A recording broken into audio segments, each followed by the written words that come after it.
Hi guys, welcome back to our channel TechUp. Today in this video I'm going to show you how to download all messages in Messenger from your PC. To do so, follow some simple steps with me.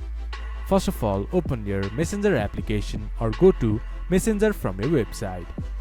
Then this type of interface will appear in your screen once you have logged into your account.